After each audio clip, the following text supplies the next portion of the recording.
Welcome back, and now for the news in detail. New Delhi's decision to revoke occupied Kashmir's special status has been challenged in India's Supreme Court. Kashmiri politician Shah Faisal and activist Shaila Rashid's plea against the scrapping of Article 370 will be heard by the court tomorrow. Faisal and Shaila Rashid have been raising strong voices against the complete clampdown in the occupied territory. Earlier criminal case was filed against Shaila Rashid, while Faisal was detained by Indian authorities for their activism over the issue. Meanwhile, Indian crushing curfew in the valley has entered its 23rd day with total communication blackout.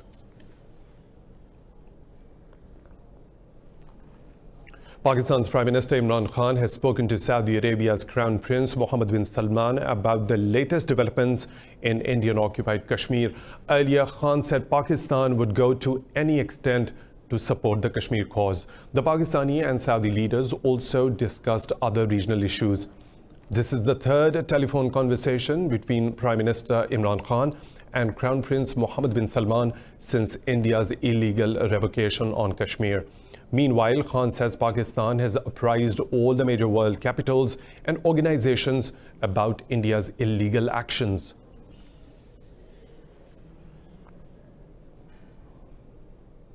Pakistan's Foreign Minister Shah Mahmood Qureshi says the Organization of Islamic Cooperation should call upon India to allow a fact-finding mission to visit occupied Kashmir.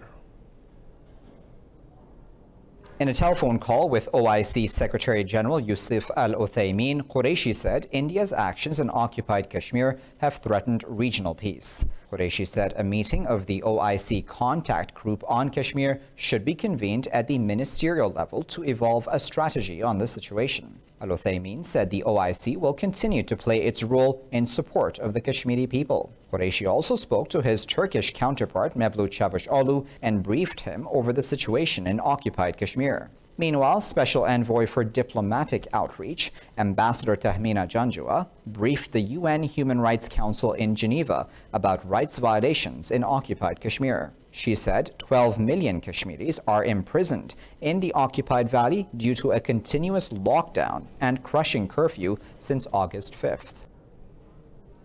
Taliban spokesperson Shaheen says the final points of a peace agreement with the United States are being finalized.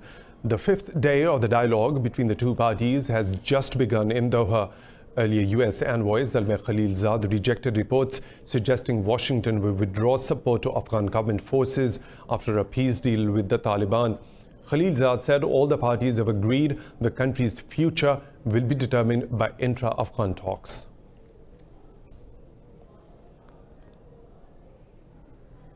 In Tehran, President Hassan Rouhani says Iran has no intention of talking to the U.S. until it lifts all the unilateral sanctions. This comes after U.S. President Donald Trump said he's ready to meet Rouhani in a few weeks to end confrontation over the 2015 nuclear deal. In a speech, Rouhani said Tehran has never wanted nuclear weapons and is always ready to hold talks. He said Iran will continue to scale back its commitments to the nuclear pact if illegal U.S. sanctions are not lifted. Earlier, President Trump said Rouhani is a great negotiator, but Washington cannot let Tehran have nuclear weapons. If the circumstances were correct or the right, I would certainly agree to that. But in the meantime, they have to be good players. You understand what that means. And they can't do what they were saying they're going to do, because if they do that, they're going to be met with really very violent force. We have no choice. For more on this, we now go live to Singapore, where we are joined by political analyst James Dorsey. So thank you for your time for Indus News. First of all, the surprise visit of Iran's Foreign Minister Javad Zarif to the G7 summit raised some expectations of a diplomatic breakthrough with the US. But President Rouhani's reaction suggests something otherwise. What is your take on this? Pleasure to be with you. I think what you're seeing is both the United States and Iran do not want a military conflict. And both parties, given unease across the globe with the mounting tension in the Gulf, want to be seen to be willing to talk to one another. But if you look closely at what both President Trump and President Rouhani said, they haven't really moved an inch from their positions. So, in other words, the Rouhani's position is Iran will only negotiate if the United States lifts the sanctions that were imposed on it after the United States walked away from the nuclear agreement. And President Trump said that Iran would have to agree to lifting its or eradicating its ballistic missiles program, not just its nuclear program, and between the lines suggested that Iran would also have to break its ties to various proxies in the Middle East. Now, there is no way that the United States at this point is going to lift sanctions, nor is there any way that Iran is going to agree to Trump's terms. What is a possible way out would be that if the United States were to ease pressure on Iran, for example, by granting various countries waivers for the import of Iranian oil. Okay, so you've just mentioned there could be a little bit of reduction in the tensions between the U.S. and Iran after U.S. gives waivers to a couple of other countries to have trade ties with Iran. Talking about Foreign Minister Javad Zarif's visit to China yesterday, he had a meeting with his counterpart there. What do you think are the chances that both countries could be in a sort of a situation to make a new anti-U.S. axis in the region? Well, I don't know if there's a question of an anti-U.S. axis. China and Iran have very close relations. Iran is very important to China, and certainly China is increasingly important to Iran, particularly given the sanctions. Both Iran has always been an anti-U.S. regime.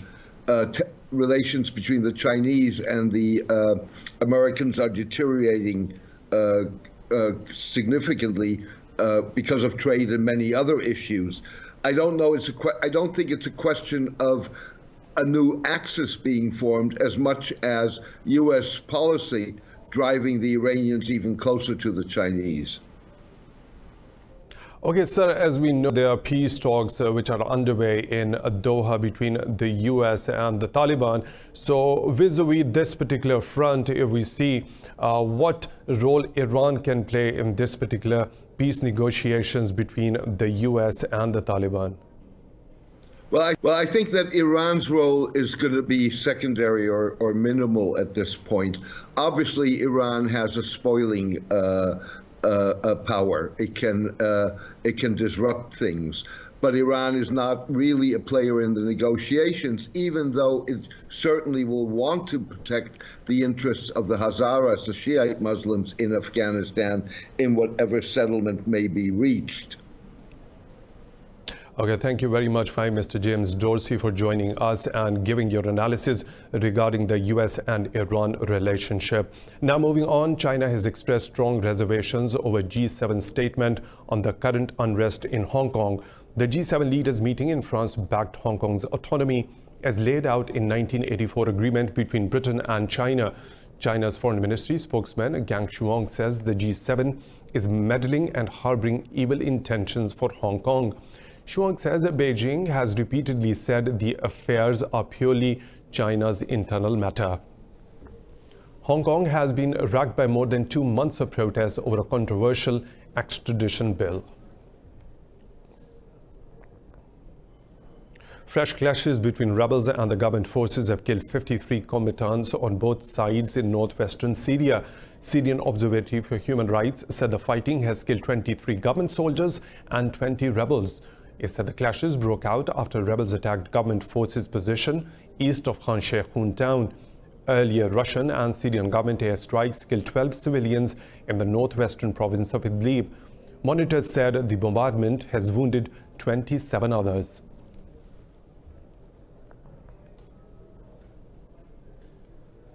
Iraq's leaders have condemned suspected Israeli drone strikes on paramilitary groups as acts of blatant aggression. In a statement, President Barham Saleh and Prime Minister Adil Abdul Mahdi has said the Israeli raids on Sunday were an attack on Iraq's sovereignty. In a statement, the Foreign Ministry said the government will not allow Iraq to be turned into a conflict zone. The Popular Mobilization Forces, a state umbrella grouping of mostly Shia militias, has said 2 unmanned aircraft carried out the attacks near Iraq's border with Syria. It says one fighter was killed and another seriously wounded in the drone strikes. The militia group has accused the US of providing air support to the suspected Israeli raids. The Pentagon says it is cooperating with an Iraqi investigation of the attacks. Israel also carried out drone attacks on Beirut on Sunday and hit a Palestinian group based in southern Syria yesterday. Lebanon's President Michel Aoun says Israeli drone strikes in his country amount to a declaration of war. In a tweet, President Aoun said Lebanon has the right to defend itself after the attacks. The statement came as Israeli drone strikes hit a Palestinian faction's position in Lebanon's Bekaa Valley near the Syrian border. The group says that there were no injuries in the attack. It says the aggression is a continuation of attacks carried out in Beirut on Saturday night.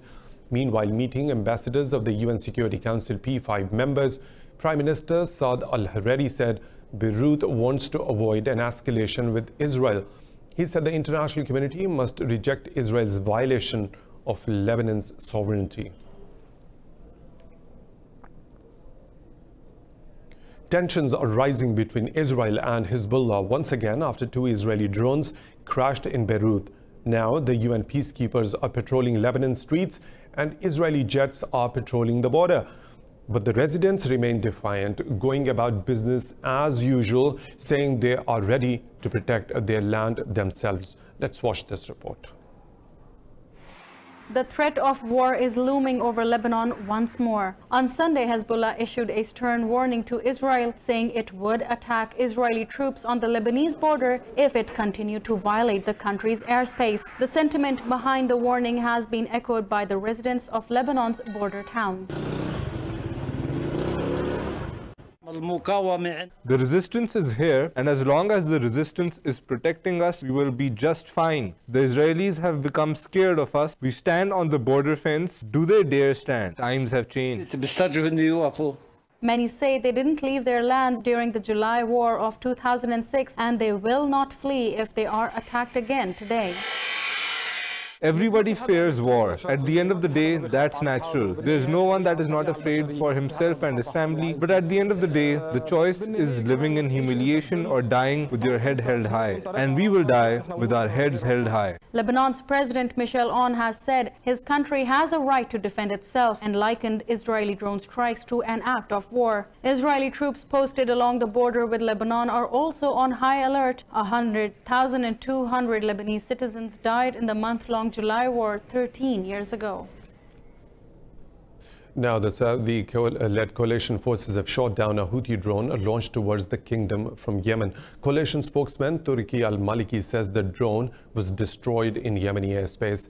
In a statement, Colonel Turki al-Maliki said the drone was aimed at the southwestern city of Khamis Mushaith. Al-Maliki also said continued attacks by Houthis will end in failure.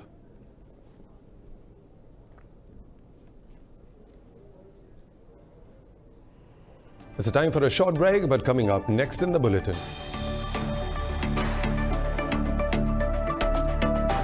A Russian robot has successfully docked with the International Space Station.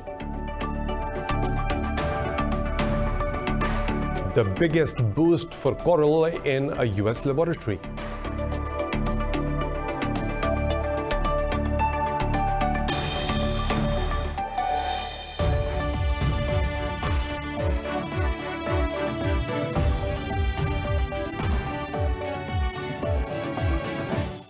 Welcome back. Torrential rain and hail have drenched Spain's capital Madrid, causing flash flooding in the city.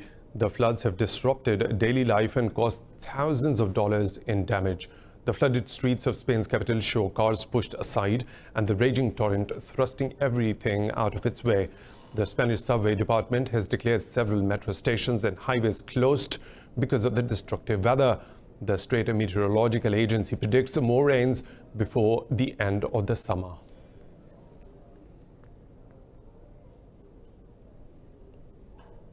19 U.S. states and the District of Columbia have sued the Trump administration to block a sweeping new immigration rule. The rule would indefinitely detain migrant families looking to settle in the United States from October. The lawsuit filed in a Los Angeles court is the first in an expected flurry of litigation challenging the rule. The new regulation seeks to scrap the Flores settlement, a 1997 agreement limiting children's immigration detention to 20 days. Meanwhile, the U.S. government has asked the Supreme Court to lift a court order preventing it from enforcing a different directive. This bars almost all asylum applications at the U.S.-Mexico border, requiring asylum seekers to first pursue safe havens in a third country. A California court issued a preliminary injunction blocking the rule last month. Brazil has rejected $22 million in aid offered by the G7 countries to help tackle wildfires in the Amazon. Chief of Staff to President Jair Bolsonaro, Onyx Lorenzoni, says the resources should instead be used to reforest Europe. Initially, Brazil's Environment Minister, Ricardo Salles, had welcomed the funding to fight the blazes, which have destroyed over 2 million acres of rainforest. Hundreds of new fires have flared up in the Amazon, despite the deployment of military aircraft to douse the flames. The crisis has fueled a row between Brazilian President Jair Bolsonaro and his French counterpart, Emmanuel Macron. Macron has criticized Bolsonaro for not doing enough to tackle the inferno. Bolsonaro has accused the French president of treating Brazil like a colony.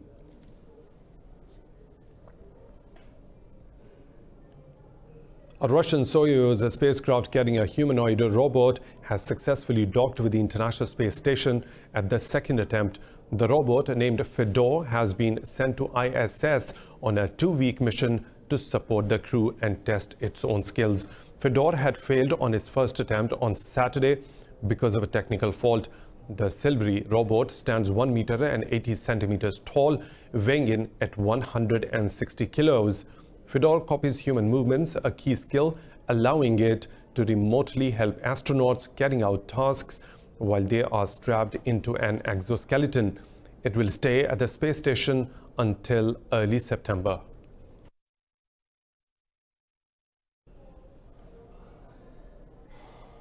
Climate change is having a huge impact on the world's ecosystems, such as the coral reefs.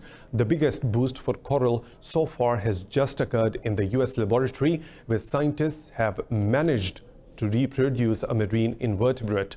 This report tells us how.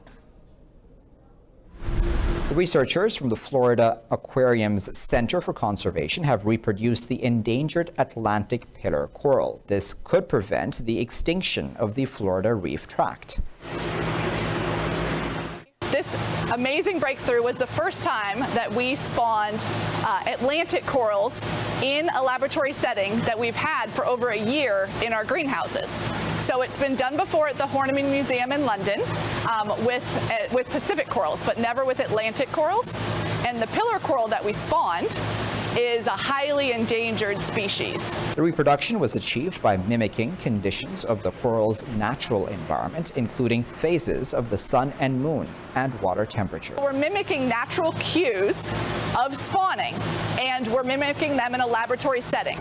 So it's important because now these corals spawn in August, but now using this mimicked natural cues, we can do it in September, October, we could do it any month. Florida's corals are deteriorating rapidly due to climate change and a destructive tissue disease that appeared in the waters of the southeastern state. Scientists hope to reproduce healthy corals and repopulate the reefs with this technique. The results have so far been promising, and scientists are optimistic about the future of coral reefs.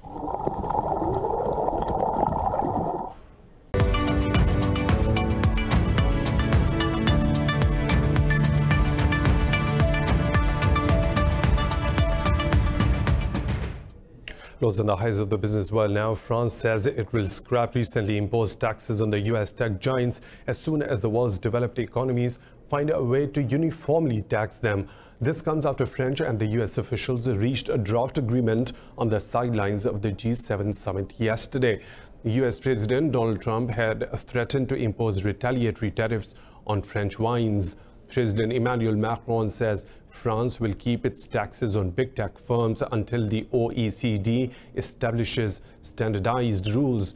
He said France will refund any overpaid taxes once the OECD framework is in place. The framework is expected to be unveiled next year.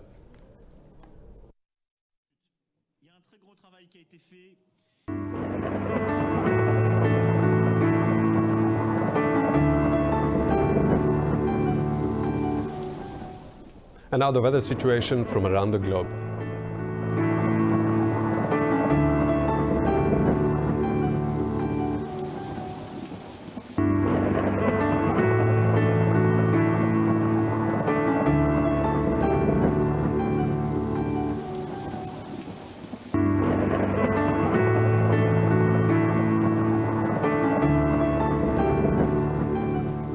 And that's all for now. For further updates, stay tuned to Indus News.